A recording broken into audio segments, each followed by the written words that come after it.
So let's introduce a new rule, the trapezoidal rule, and let's suppose we want to approximate a definite integral, the integral from a to b of f of x dx, using an approximation by trapezoids.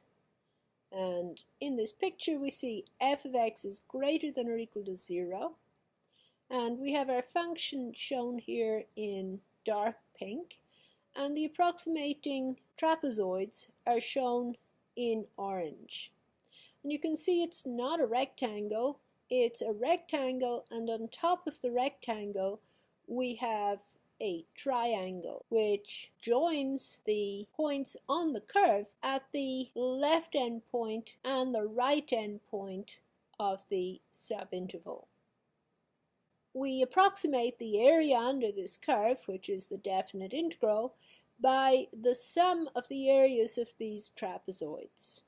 The areas of these trapezoids are not very difficult to figure out. In fact, we have a formula for them here.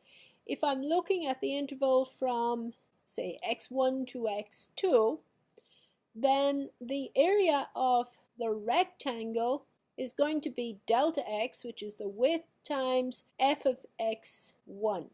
And the area of this triangle on top is going to be half the base by the height, so it's going to be half of f of x2 minus f of x1. So the total area of the trapezoid is delta x times f of x1 plus 1/2 f of x2 minus 1/2 f of x1. So it's delta x times f of x1 plus f of x2 over 2.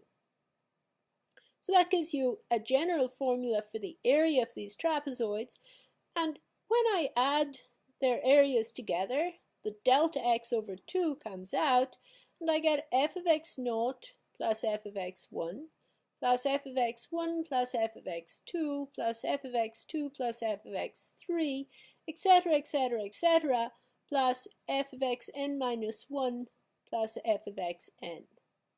You can see that, except for a and b, each f of xi appears twice in this sum.